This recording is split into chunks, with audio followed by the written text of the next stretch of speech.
Hello and welcome to Wisconsin Issues. This issue is all about local control.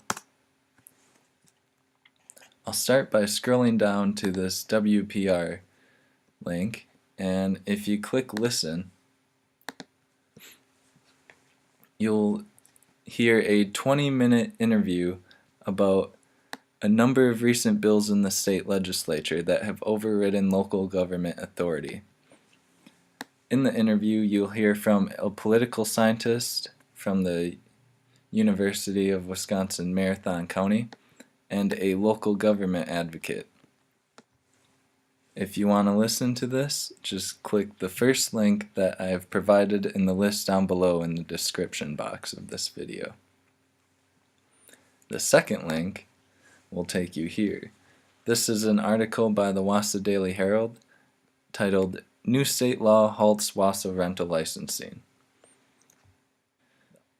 The article reads, John Fisher was in the room when Governor Scott Walker signed a new law last week that essentially makes it impossible for Wassa to continue its program of inspecting and licensing all rental properties in the city. When it says last week, that was back in March.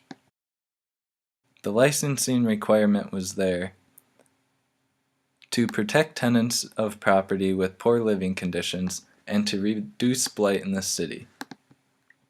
So Wassa didn't want their rental properties looking terrible and affecting the neighbors' real estate value. So they had a requirement that the landlord had to meet the city's standards. Well, John Fisher didn't quite care for that, so he went to the state, and the state fixed the problem by taking away the city of Wassa's right to require that type of licensing. Should Wassa have the right to control how its rental properties look within the city? I would think so, but the state doesn't.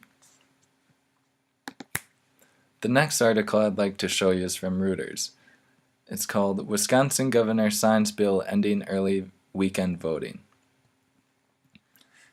The article reads that Walker signed a measure into law that eliminates absentee voting on weekends ahead of elections. That means that if your city's clerk's office wanted to remain open on weekends so that you could go in and fill out an in-person absentee ballot, they can't do that anymore. There aren't any major reasons that this was necessary. It seems that the state just wanted to take that control away from the cities. They say that it was to make it more fair because all the cities in Wisconsin should have the same rules. Personally, I think the citizens of each city should determine what their city does and when they can vote, but that's just my opinion. Walker did do one good thing, I suppose, by vetoing a provision that restricted weekday voting hours across the state. So that bit of local control we still have.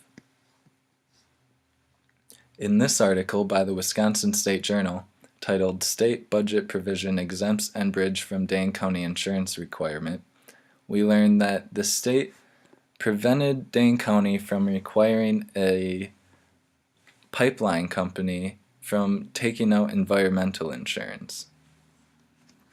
So the residents of Dane County are worried that the pipeline that's going to go through Dane County's borders, if it happened to burst, would cause a lot of environmental damage, and the company wouldn't be able to pay for it all.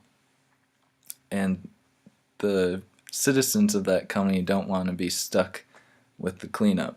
So they want to require the energy company, Enbridge, who owns the pipeline, to take out extra insurance just to make sure that the citizens of the county aren't on the hook. The state said no. The state took away Dane County's ability to negotiate with the energy company in this way, with a provision which was added to the proposed state budget anonymously. It's likely that a lobbyist from the energy company found the right people and got it snuck in there just in time. In this article by the Journal Sentinel, we were warned that a Wisconsin bill would create a ban on plastic bag bans. This article is from March, and this law has gone through, so cities in Wisconsin are no longer able to ban plastic bags. Not that any cities in Wisconsin were. Here it says there were no restrictions on plastic bags when this law was passed. The reason for this ban on bans appears to be that it would hurt business. Here they say, for smaller businesses with several locations, it could be a dramatic increase in costs. The idea being that a business having to have different bags for different locations depending on what cities they have shops in would be too much for them to handle. So what's the end game here? Is the state trying to take all control away from the local authorities? Probably not.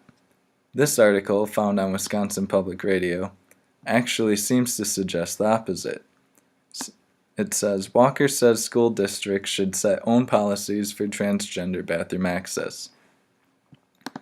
This seems to fly directly in the face of the usual stances that the Republican government in Wisconsin would take on local control. I wonder what here we go. It appears that this was a response to Obama saying that schools should allow students to use bathroom of their choice. It appears that local control in Wisconsin is okay if it's the opposite of what Obama wants.